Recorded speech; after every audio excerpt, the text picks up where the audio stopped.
It's the universal nightmare, isn't it? You're 5 minutes away from a deadline, or maybe you're in the middle of a huge video call, and then, poof, silence.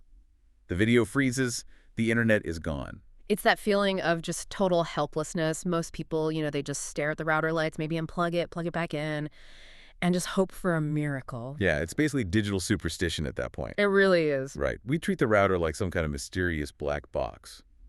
But today, we are going to stop praying to the tech gods and actually learn how the machinery works. We're doing a deep dive into CompTIA A+ Core 1 and Core 2, specifically Module 14. Which covers supporting Windows, but we're narrowing our focus down to the really juicy stuff, troubleshooting Windows networking and remote access technologies. And the goal here is to hand you the master keys. We want to take you from being the person who just shrugs when the Wi-Fi drops to someone who can look at a command line and say, aha, the DNS server's down. Or even deeper than that. We're going to talk about the tools that let you see the invisible traffic moving through your wires, and the technologies that let you control a computer from the other side of the planet.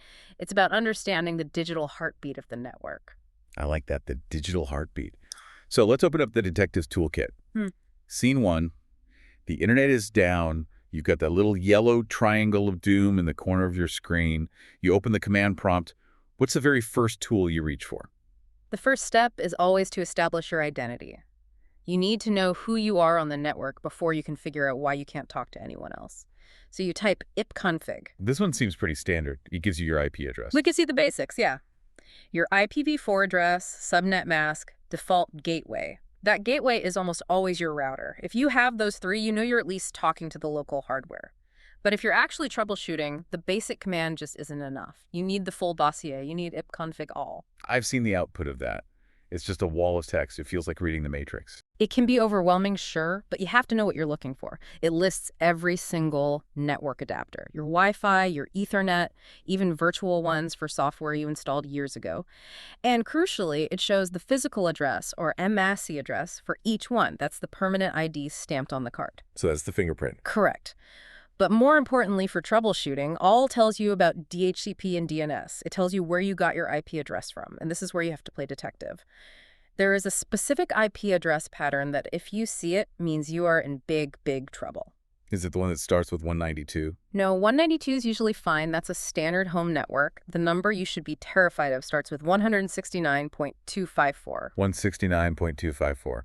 I feel like I've seen that before when things were really, really broken. What does that number actually mean? That is an APA address, automatic private IP addressing. Here's what happens. Your computer boots up and it shouts out to the network, hey, is there a DHCP server out there? I need an IT address. Yeah, and usually the router shouts back, here you go, your 192.168.1.5. Exactly. But if the router is down, or the cable is cut, or the DHCP server crashed, silence.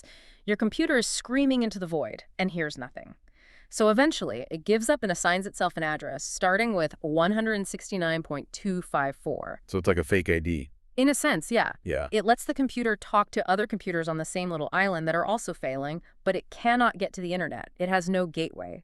So if you run ipconfig and see 169.254, stop checking your browsers, stop checking the website. The problem is right there, between your computer and the router. That's a massive clue. Now, let's say the numbers look okay, but the connection is just weird. Yeah. Stale.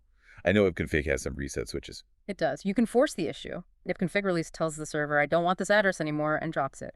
Then ipconfig renew shuts out for a fresh one. It's the digital equivalent of hanging up and calling back. And then there's one I see mentioned a lot in documentation, flush stones. Oh, that's a critical one. Your computer caches, it remembers the IP addresses of websites you visit so it doesn't have to look them up every single time. It's a speed thing. But if a website moves to a new server, your computer might be stubbornly trying to call the old number. It's holding on to an old contact card. Perfect analogy. Ipconfig flush denses, wipes that memory clean. It forces your computer to look up the address fresh from the directory.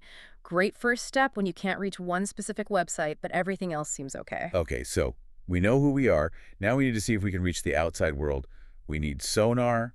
We need ping. Ping is the absolute staple of network diagnostics. It uses a protocol called ICMP to send a tiny echo request packet. It's literally asking, "Are you there?" and just waiting for an echo reply. Sounds simple, but I assume a pro doesn't just ping Google immediately. Is there a method here? Oh, there's a very specific order of operations, a diagnostic flow, that tells you exactly where the break is. If you just ping Google and it fails, you don't know why.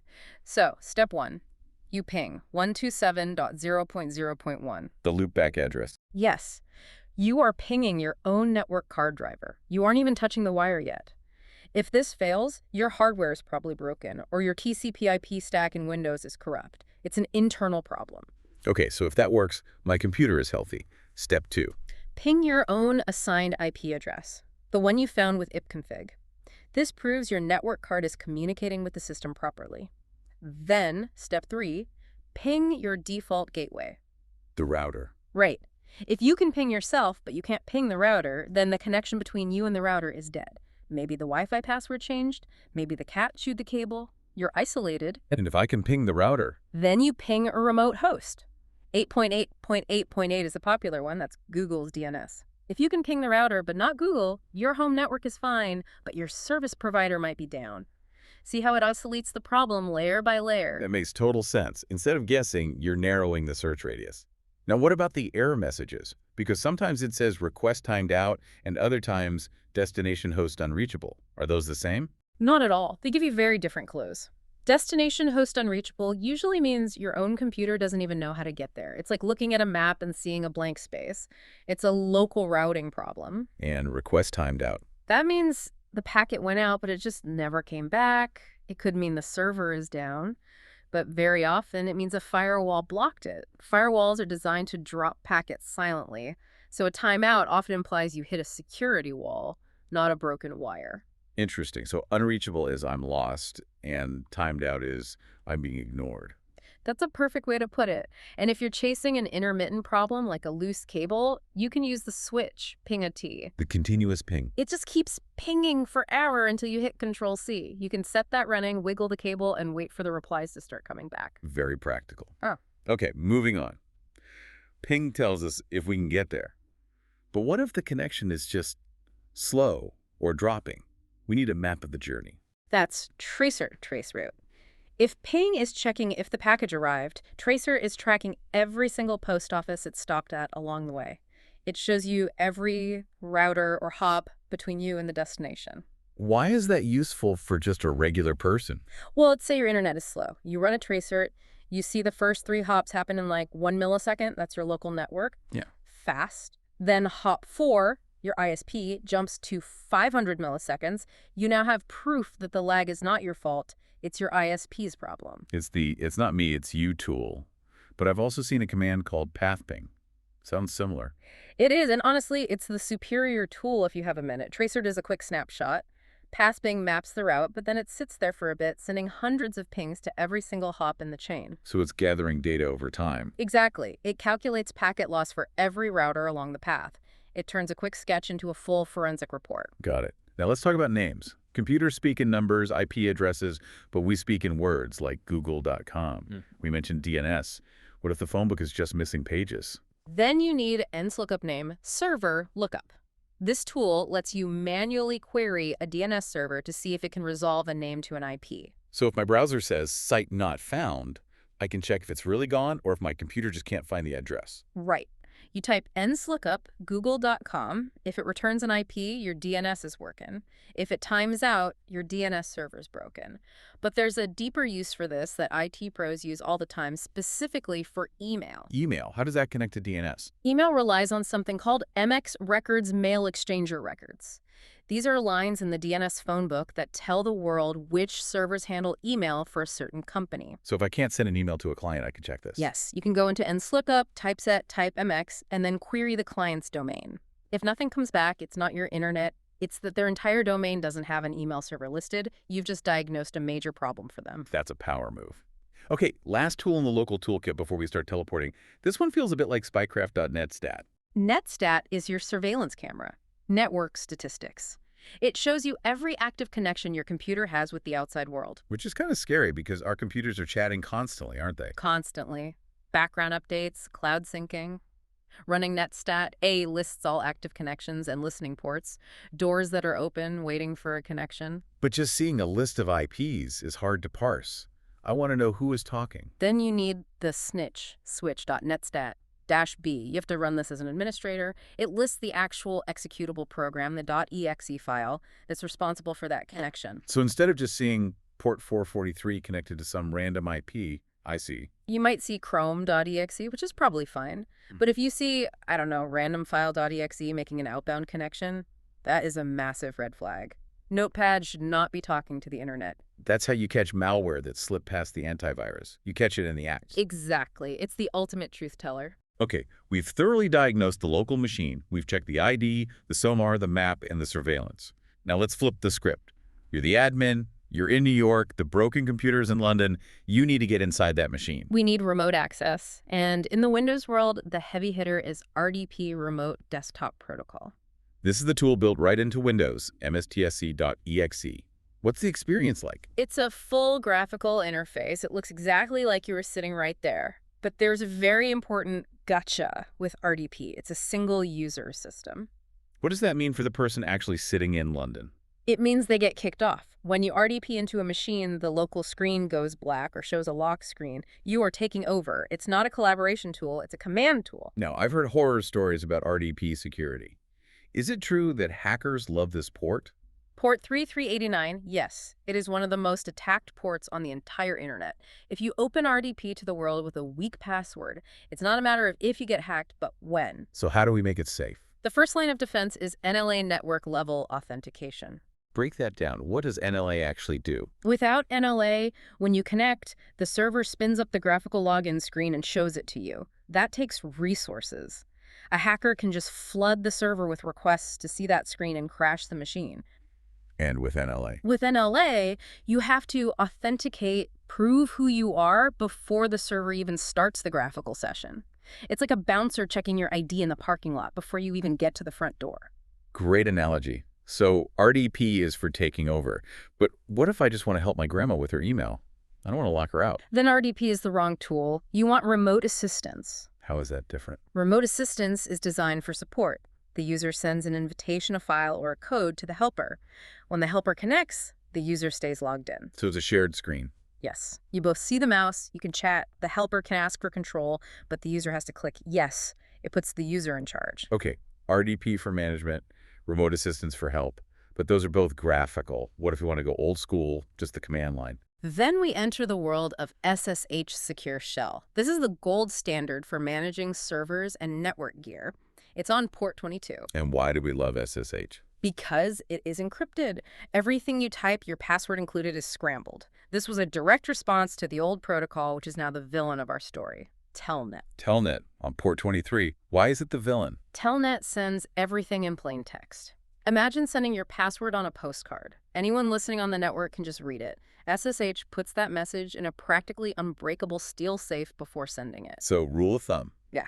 Never use Telnet. Never, unless you're working on museum equipment. Does Windows have its own version of this command line stuff? It does. It's called WinRM, Windows Remote Management. It operates over HTTP or HTTPS. This is what powers PowerShell. Right? Exactly. If you need to run a script on 500 computers at once, you aren't doing that with RDP. You're using WinRM and PowerShell remoting for automation.